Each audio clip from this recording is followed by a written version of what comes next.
Bom, então pessoal, aqui no capítulo 8, ele fala sobre redes de transporte, o mundo conectado e em movimento.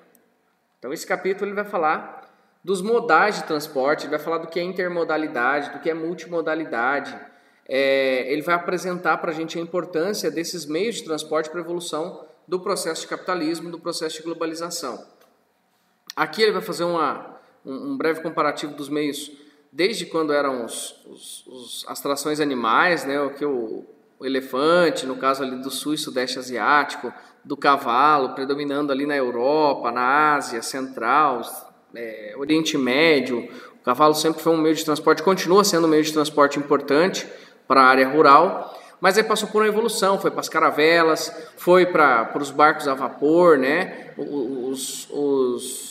as locomotivas, e chegamos hoje na era dos aviões a jato, aviões super rápidos. E esse texto aqui, inclusive, ele vai falar ali do avião que levou 41 horas para dar a volta completa ao mundo. Então é algo bem considerável. E aí, nós viramos a página aqui para 4, ele vai falar da evolução dos meios de transporte, ele traz aqui o advento da roda. A roda ela é fundamental para o surgimento dos demais meios de transporte, ela é a base, né? Então ele diz aqui, as revoluções tecnológicas ocorridas ao longo da história foram fundamentais para a configuração do mundo que temos hoje. Então a roda é fundamental. O fogo, sem ele, não haveria desenvolvimento de civilização, né? O domínio do fogo, caracterizado pela capacidade de ser ateado e mantido, bem como a elaboração de instrumentos a partir de pedras e ossos, estão entre os primeiros grandes saltos tecnológicos realizados pela humanidade. Por outro lado, nessa lista devem ser incluídas também a construção das diferentes formas de linguagem oral, pictórica, escrita, entre outras, e a invenção da roda, com a qual nasceram os meios e as vias de transporte terrestre. Então, a roda ela é, sem dúvida nenhuma, no meio de transporte, a tecnologia mais primitiva, mais rudimentar e também a mais importante. Se eu pensar nisso aqui, ó, nessa rodinha de rocha, com uma madeira no centro, essa rocha é uma tecnologia. Tecnologia é tudo aquilo que o ser humano ele constrói visando facilitar alguma atividade humana, beleza? Então, a roda, qualquer que seja ela, feita pelo homem, é uma tecnologia.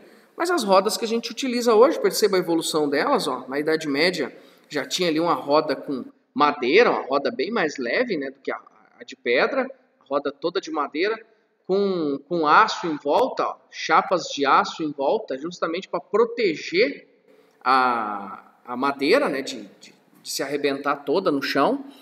Aí vai mostrando essa evolução que ela teve até chegar nos dias de hoje. Os caminhões aí utilizando essas rodas, pneu, né, os nossos carros, os veículos de um modo geral. Então isso aqui, junto com o fogo, é uma invenção muito importante para a evolução dos nossos meios de transporte. Aí, nesse penúltimo parágrafo aqui, ó, vou fazer uma ressalva nele aqui. Atualmente percebe-se uma diversidade de modais de transporte, possibilitando ao ser humano encurtar as distâncias por meio dos transportes hidroviários, aéreos e terrestres. Além disso, o transporte contemporâneo opera por meio da integração entre os modais e pela busca do sincronismo dos horários, construindo o que se denomina sistema multimodal de transporte. Então, aqui na nossa página 5, ele vai falar do transporte hidroviário. Historicamente, o modal hidroviário foi parte importante do desenvolvimento das grandes civilizações, para transporte tanto de pessoas quanto de cargas. As primeiras embarcações eram confeccionadas com troncos de árvores e eram utilizadas para a pesca e para o deslocamento de pequenas distâncias. Com o aprofundamento dos conhecimentos de localização e de construção, foram desenvolvidas embarcações cada vez maiores e capazes de alcançar grandes distâncias. Então, começa com canoinhas, né? Com quantos paus faz uma canoa? Né? Pelo menos a parte onde a pessoa vai, né? Inicialmente era feita com um único pedaço. Então, você esculpia na madeira a sua canoinha. Então, se a gente reparar, pessoal, se a gente abrir um mapa de densidade demográfica e começar a comparar onde ficam as principais cidades do mundo, a maioria delas, as principais, as cidades históricas, vão ficar na beira de rios. Por quê? Porque o rio é um elemento de integração. Então não tinha vias de transporte mais eficientes, por exemplo, vamos pegar lá no século XII, na Inglaterra, do que o rio Tâmisa. O Tâmisa era o coração do meio de transporte dos ingleses. Ou se eu pensar no Paris, por exemplo, o que seria de Paris sem o rio Sena? Não seria, né? Porque não existiria. Paris vai surgir justamente na beira do rio Sena, ok? Bem, e aí, à medida que o tempo foi passando, com a tecnologia, né, com meios de navegação, a bússola, mapeamento, as embarcações elas foram aumentando de tamanho. E a distância que essa embarcação conseguia percorrer era muito maior, a ponto de você pensar os vikings, por exemplo, ali por volta do século XII, conseguirem atingir o continente americano. Ou durante ali a Idade Média, né, diversas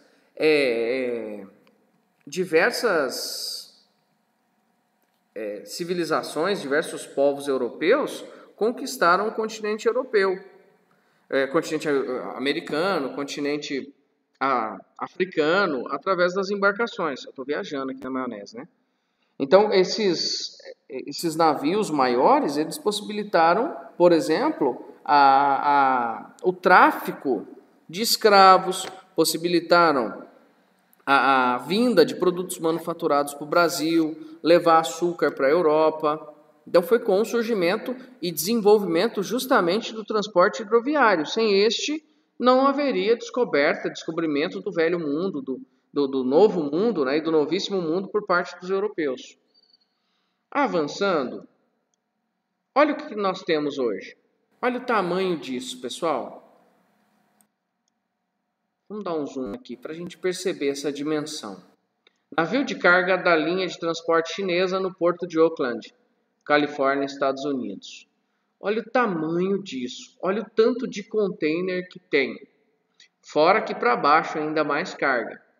Então, isso aqui, ele revolucionou, esses porta-containers, revolucionou o comércio internacional. E com um destaque, né, gente? Esse container, para ele chegar aqui nesse porto, ele veio por caminhão ou por ferrovia, ou mesmo por hidrovia. E aí eu tiro com o guindaste esse container e coloco ele em cima de um caminhão, se eu quiser, ou em cima de um barco menor, ou em cima de um trem. Ele é muito prático. Então isso aqui flexibilizou bastante o comércio internacional. E olha que interessante, esse navio é chinês, então ele vem da China carregando um monte de produtos. Olha a carga de quantos caminhões, de vagões de trem não tem nisso aqui. Então é muita coisa. E quando ele volta dos Estados Unidos para a China, ele leva mais produtos. Então ele vem com produto e volta com produto. Isso aqui fez com que o comércio chinês pudesse ser possível em vários lugares do mundo.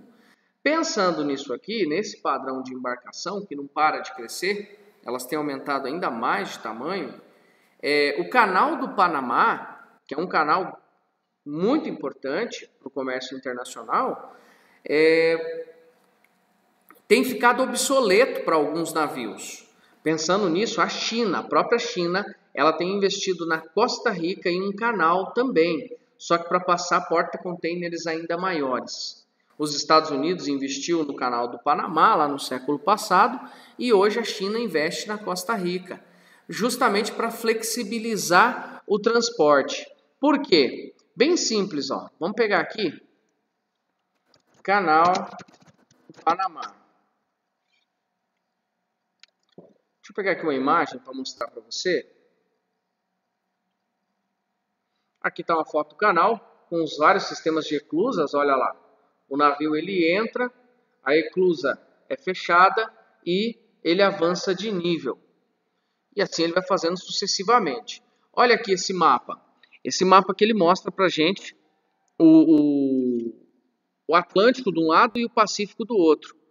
Então, ó, Pacífico e Atlântico. Aqui no meio o Lago Gatun, mostrando o trajeto que o navio percorreria. Então, utilizou-se aqui esse lago, que é natural, né, do Panamá. Vamos pegar aqui, ó, mapa, a imagem do mapa, para você entender por que o Canal do Panamá é tão importante. Esse mapa aqui perfeito, ó. Por exemplo, digamos que um produto venha da China e esteja indo para Nova York. Para eu entregá-lo via navio, olha o que eu teria que fazer. Sair da China, contornei a América do Sul, todinha, ó, até chegar em Nova York. Se eu utilizar o Canal do Panamá, quantos 1000 quilômetros eu não vou economizar, né? Então aqui ele fez um comparativo saindo de São Francisco até Nova York, de navio, seriam 13.000 milhas ou 20.900 quilômetros. Se fosse pelo Canal do Panamá, 8.000 quilômetros. Então reduziu em mais de 50% o tempo de viagem. Sem contar que as águas aqui ao sul da América do Sul são bastante agitadas. Então navegar nessa região aqui é bem perigoso, enquanto que aqui é bem estável. E hoje o Panamá é um país que sobrevive em boa parte do canal. Ele precisa do canal para sobreviver. Olha essa imagem de satélite.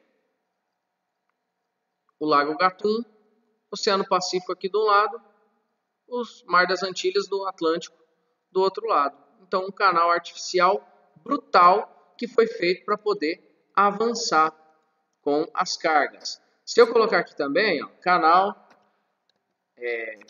de Suez. Olha o canal de Suez, pessoal. Mesma coisa. Olha que brutal a diferença no tempo de viagem, por exemplo, de Mumbai, da Índia, até a Inglaterra. Se você for pelo canal de Suez, 11.600 quilômetros. Se você for contornando o continente africano, no mínimo 20.000 quilômetros aí praticamente.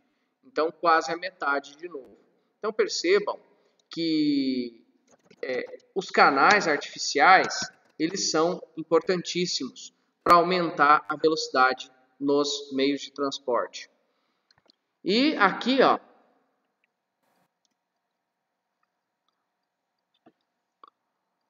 aqui Costa Rica, cadê? Canal seco, não vou achar aqui agora, mas enfim, deu para entender a ideia. Então, eu fazer esses canais é fundamental para que eu possa navegar e, consecutivamente, eu navegando mais rápido, eu vou economizar em tempo e em dinheiro. E no capitalismo a gente diz que tempo é dinheiro, né? Então, são duas coisas muito importantes a serem economizadas, tempo e dinheiro. Aqui nós temos as capacidades de carga de cada um. Na aula passada a gente já tinha comentado isso daqui. Uma barcaça carrega 1.500 toneladas, enquanto um vagão carrega 100 toneladas. Então, a barcaça carrega muito mais. Um comboio de 15 barcaças carrega 22.500 toneladas, enquanto que um trem com 100 vagões carrega 10.000 toneladas. Uma carreta carrega apenas 26 toneladas. Então, dos três modais, carreta, trem e embarcações, a carreta é a menos eficiente. E aqui nós temos a equivalência, ó, em unidades. Uma barcaça carrega a mesma coisa que 15 vagões, que é a mesma coisa que 58 carretas. Então, uma barcaça carrega a mesma carga de 58 carretas. Um comboio de 15 barcaças carrega 2,25 composições de 100 vagões, ou 870 carretas. Então, o transporte hidroviário, que foi o primeiro que a gente tratou aqui, é um transporte muito mais eficiente, muito mais barato. Só que a gente vai ver ali na frente que tem algumas dificuldades para a implantação de cada um destes. Bom, aqui atrás, pessoal, nós temos um sistema de eclusa. Como que funciona? o navio entrou, fechou a comporta, bombeou a água, soltou a água no estágio 2, abriu a comporta, encheu, o navio avançou. Então, isso aqui mostra um sistema de eclusa. Depois, se quiser dar uma olhadinha com tranquilidade, tudo bem. Transporte aéreo. Transporte aéreo, o Brasil tem uma participação muito importante. Por quê? Porque foi esse cara que é o Santos Dumont, que é considerado o pai da aviação, o cara que deu início à aviação. Lógico que antes, olha aqui, o dirigível Hindenburg, com 245 metros de comprimento, inaugurando uma linha regular de voos entre a Europa e o Rio de Janeiro, em 1936. Olha que doido negócio você sair da Europa e vir para o Rio de Janeiro de dirigível, né? Criado no começo do século XX, o modal aéreo é o mais recente, se comparado aos demais meios de transporte. Aí a gente pode falar do duto viário, né, que é mais recente ainda do que o aéreo. Na primeira metade daquele século, as experiências iniciais de viagens aéreas ocorriam com os dirigíveis, invenção realizada por Ferdinand von Zeppelin em 1900 e que realizou uma volta ao mundo em 1929. Uma volta ao mundo no dirigível, parece coisa de história de romance, né, de ficção. Hindenburg, em 1937, explodiu e pegou fogo quando aportava em Nova Jersey, nos Estados Unidos, 77 dias após ter partido de Frankfurt, na Alemanha. 77 dias voando. O século XX protagonizou o surgimento de uma invenção importante para os dias atuais, o avião. Ele se diferenciava dos dirigíveis e dos balões por sua capacidade de alcançar voos e pousos de forma eficiente. O primeiro voo que ocorreu sem nenhum auxílio se deu com o brasileiro Santos Dumont, em 1906. A partir daí, o mercado aéreo começou a ser explorado e foi bastante utilizado nas duas grandes guerras, junto com tecnologias de sensoriamento remoto. Então, perceba o seguinte, em 1906, a gente tem o Santos Dumont testando o 14 bis, voando para valer, sem auxílio de nenhum equipamento. Quando foi em 1918, na Primeira Guerra, já tinha avião considerável ajudando nas batalhas. Na Segunda Guerra Mundial, em 1939 a 45, a gente já tinha aviões muito sofisticados, com armamento pesado. Então, a indústria aérea, hoje, é uma indústria gigantesca no mundo. É muito caro um avião, não é um produto barato, né? E ele é um item estratégico, indispensável para os países. O exército que conta com uma boa aeronáutica, sem dúvida nenhuma, é um exército mais forte. A aeronáutica é fundamental, porque ela é muito estratégica, né? Então, avançando aqui, nós temos aqui uma foto, transporte de cargas em um Boeing 747. Os aviões hoje podem ser utilizados para carga. O negócio é que carga é para avião só quando for um item muito valioso, porque ainda o transporte aéreo é muito caro, beleza? Na aula passada, eu mostrei para vocês a evolução dos transportes no Brasil, só que ele focou nos transportes terrestres, que é justamente o que vem aqui na página 8 agora. Nós falamos do hidroviário, do aéreo, agora os terrestres. Então nós temos aqui uma fotinha de dois trens aqui, né? Dois sistemas de trens sobre trilhos, veículos sobre trilhos, o antigo e o novo no espaço urbano, o bonde da cidade de São Paulo em 1966 e o veículo leve sobre trilhos, VLT, em 2017 no Rio de Janeiro. São exemplos de transporte terrestre urbano na cidade. Por que não investir mais nisso, né? Aí é uma crítica ao sistema de transporte brasileiro como um todo. O brasileiro ele tem um sistema público de transporte muito deficiente. Mesmo nos melhores exemplos que nós temos no Brasil, ainda assim há uma deficiência muito grande. E realmente é um transporte muito seguro e muito barato. Se for para pensar que colocar numa cidade, ele é muito seguro, barato e é rápido, carrega muita gente. Então, repara que só esse trem aqui, quantas pessoas ele não vai carregar? E com um detalhe, a via dele está sempre aberta para ele se locomover à vontade. Então, existem corredores de transporte. Falta isso no Brasil, infelizmente. Mas, né, É uma realidade, nós temos isso aqui sim. Isso aqui também é um tipo de transporte terrestre. Isso aqui é um duto, tá? Ele pode ser um gasoduto, ou ele pode ser um aqueduto. Ele pode transportar líquidos, ou ele pode transportar gases. Então, é um meio de transporte também muito barato. Ó. Ele diz que os transportes rodoviários podem ser divididos em oleodutos, cujos produtos são, em sua maioria, petróleo, óleo combustível, gasolina, diesel, álcool, GLP, querosene e nafta. Gasodutos, cujo produto transportado é o gás natural. Minerodutos, cujos produtos transportados são salgema, minério de ferro e concentrados fosfáticos. E aquedutos, água, transportando água. Aí nós vamos falar aqui do rodoviário. O transporte rodoviário no Brasil é fundamental, não só no Brasil, mas no mundo inteiro. É o transporte mais utilizado. Por quê? Porque ele é flexível. Então essa BR aqui, ó, 060, a BR que passa ali por Goiânia, que vai para Brasília, é um exemplo disso. É uma rodovia gigante, com 2, 3 faixas de cada lado. Tem rodovias maiores do que isso no Brasil, né, a gente sabe.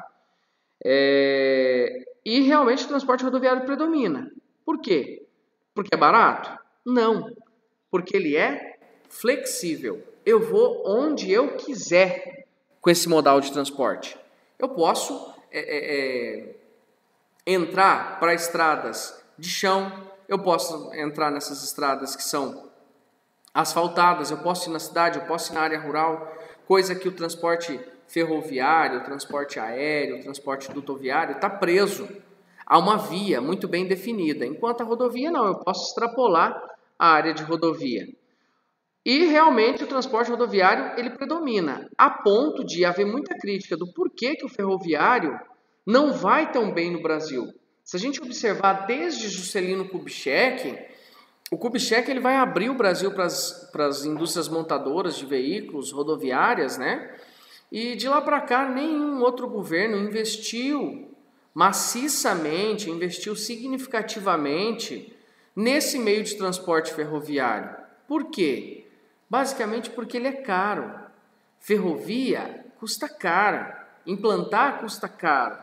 Ou mesmo, né, porque talvez o fato de a indústria automobilística ela emprega muita gente. Ela é uma indústria importante por ser empregadora de pessoas.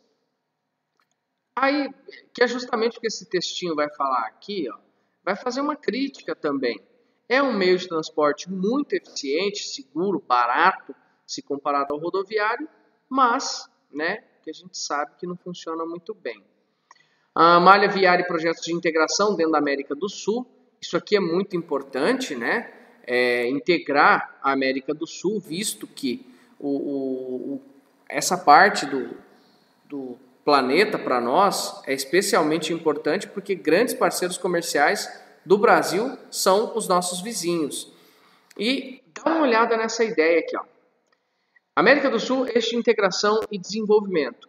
Perceba que há uma tendência de ligação entre Atlântico e Pacífico, tá? E atualmente está em construção e implantação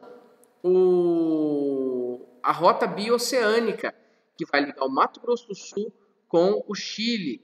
Então ele vai passar aqui pelo Paraguai, pelo norte da Argentina, vai pegar ali um pedacinho da Bolívia e vai sair no Chile.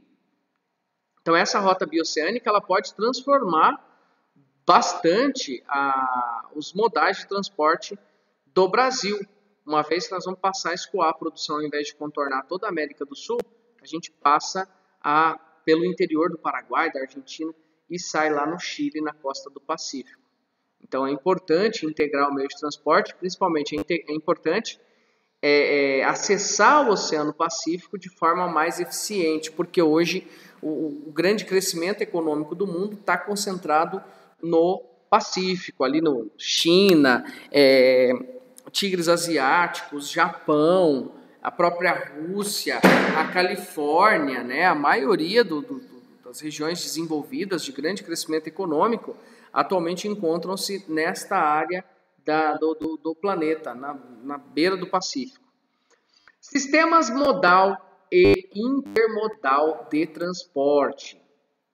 A ideia dos dois é a mesma, tá? É flexibilizar o transporte, é deixar mais barato, mais eficiente, só que são conceitos diferentes, tá?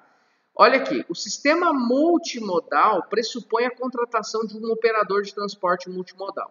Então, quando você tem, por exemplo, uma fazenda, e aí você quer escoar a sua produção de soja, você contrata uma empresa para fazer isso para você. Aí ela vai pegar o seu produto lá, sua soja, por exemplo, via carreta.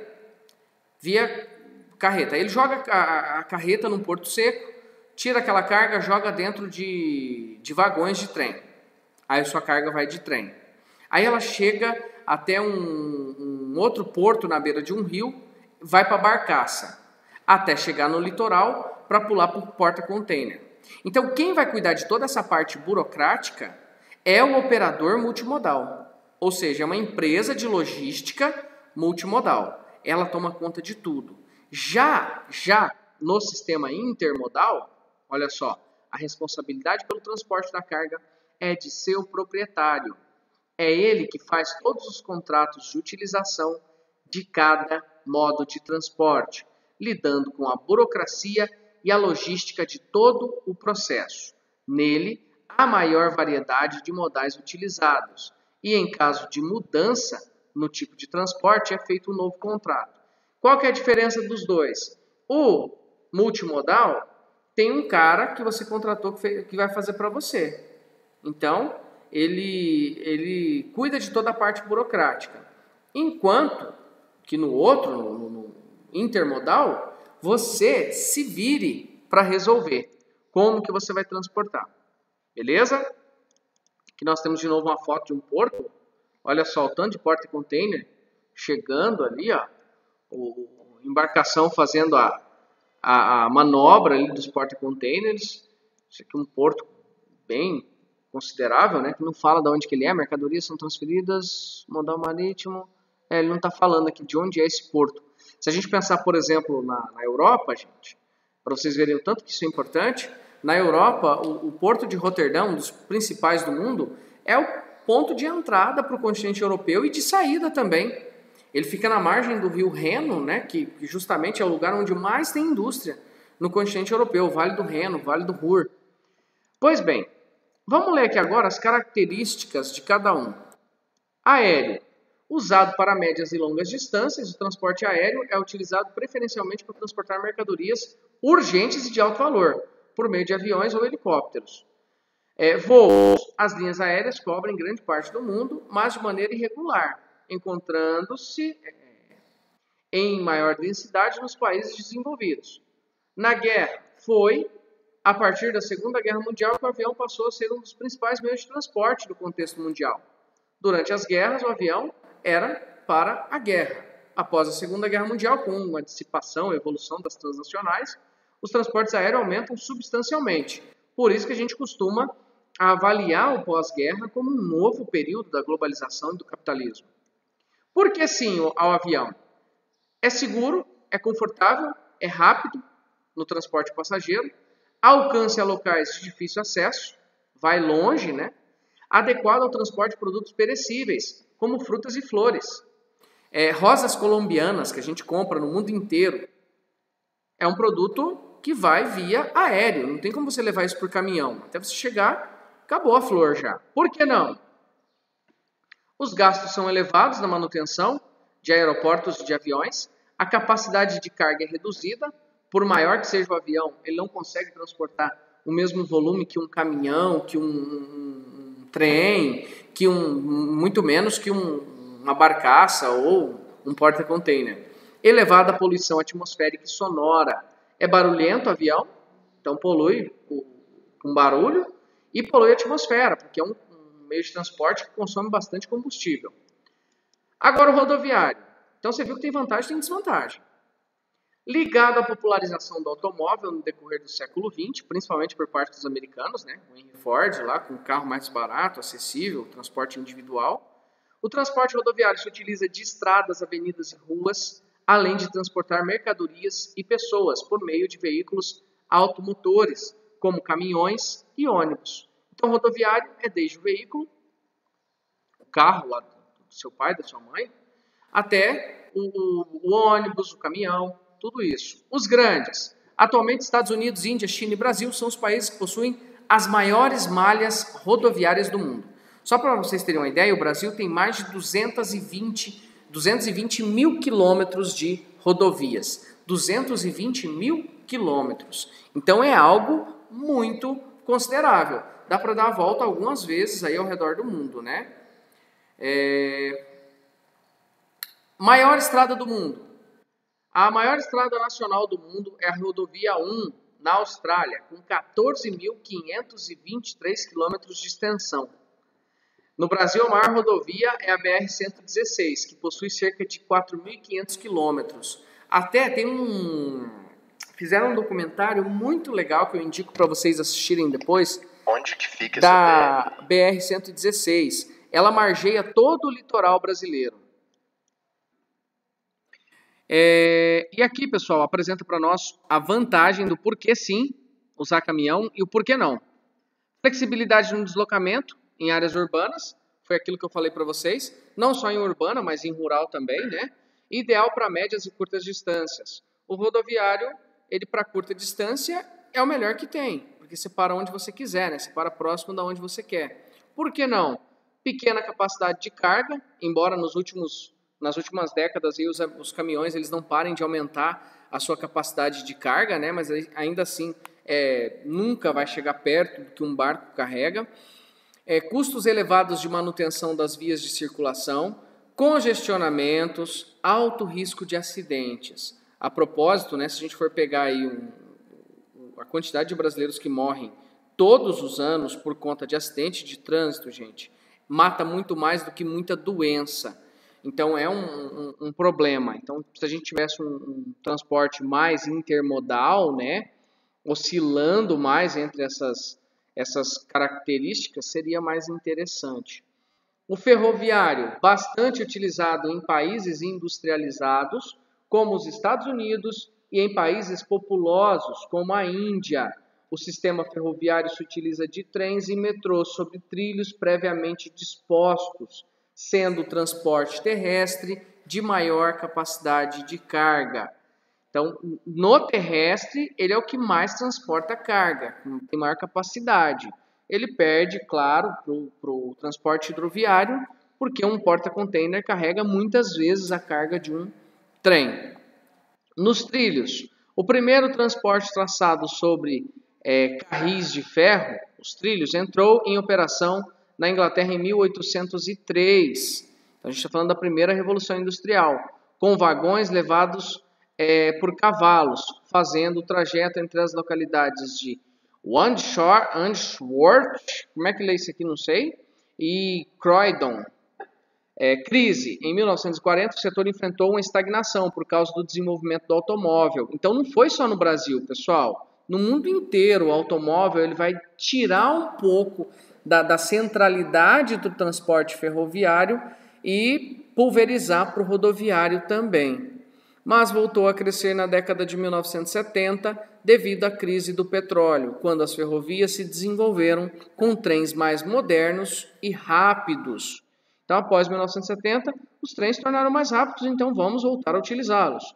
Porque sim, grande capacidade de carga, como a gente já falou, eles carregam várias vezes a carga de um caminhão.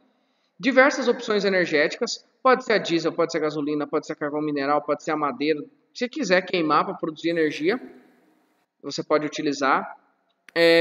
Pode ser movida a eletricidade, desde que você tenha a via com eletricidade, né?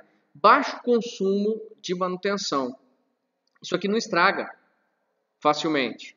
Esses equipamentos são feitos para durar vários anos, décadas. Custos elevados na construção, é um porquê não dele, né? E baixa velocidade no deslocamento. Um trem é bem vagaroso, se bem que ele, pelo fato de fazer trajetos mais retilíneos, né, acaba compensando. E aí, pela quantidade de carga que ele consegue transportar de uma vez, compensa mais ainda. Beleza? Inflexibilidade do itinerário. Então, você quer ir para onde? Tem que se ver as opções por onde passa o trilho. Senão, você não consegue utilizá-lo. Aquaviário. Marítimo, um dos meios de deslocamento mais antigos, o transporte marítimo é aquele que utiliza mares e oceanos para transportar pessoas e mercadorias por meio de transatlânticos e cargueiros. Por serem capazes de comportar grandes quantidades, o navio pode transportar diversos tipos de produto, como veículos, alimentos, minérios e combustíveis. E olha que interessante, pessoal, é o transporte que começou o processo da globalização e hoje é o meio de transporte que mais carrega os produtos da globalização. Então é um transporte fundamental. Quando eu falo do marítimo, ele é ainda mais importante pela quantidade de produtos que circulam. O preferido, cerca de 70% do fluxo de mercadorias em âmbito internacional ocorrem em transportes marítimos, 70% em âmbito internacional. Ainda sobra 30% para você utilizar por rodovia e por ferrovia e aéreo, né? E até duto viário. Então é muita coisa, é muito produto transportado via marítimo.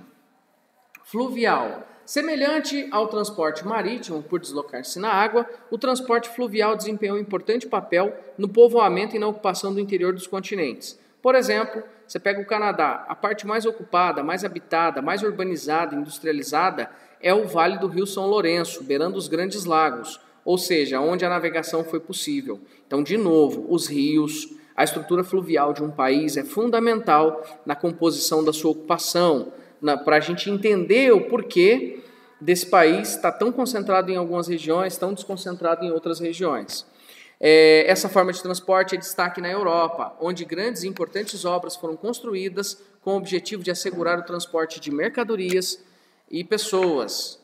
Tá? Então a Europa realmente, a infraestrutura fluvial da Europa é muito boa, mas também porque a condição natural europeia possibilita isso. A Europa tem ali a parte mais concentrada, formada por planícies, então a navegação é possível graças às planícies.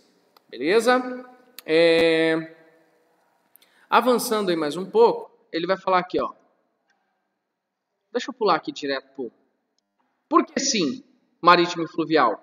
Transporte de produtos por um custo reduzido e em grande quantidade. Facilitador do turismo. Baixo custo de manutenção. É bom para o turismo, a manutenção custa baixo e o custo custa muito, é baixo também. Por que não? Pouca flexibilidade. Se não tem rio, se não tem mar, eu não consigo navegar. E lago, né? Claro. E baixa velocidade.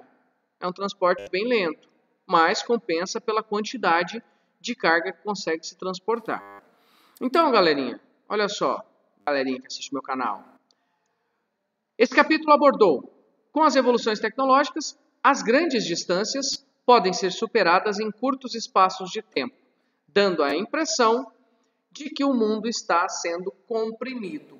Parece que o mundo está ficando menor, como a gente falou lá no comecinho, né? O Júlio Verne, né? Vem com aquela ideia de mundo encolhendo, porque o meio de transporte está se desenvolvendo. Falamos sobre os transportes aquático, aéreo e terrestre, que o transporte terrestre tem um papel importante na dinâmica brasileira, não só na brasileira, mas no mundo inteiro, né? Mas no Brasil ele é especialmente importante, porque ele é o que predomina. Tá? Falamos da associação de diversos modais, que diversos modais têm sido eficientes na integração de pessoas, ou seja, quanto mais modal eu tiver envolvido no meio de transporte, menor vai ser o meu custo de produção, o meu custo de transporte. Ok? E encerro por aqui. Nos vemos na próxima. Um grande beijo. Não se esqueça de se inscrever no meu canal e ative o sininho.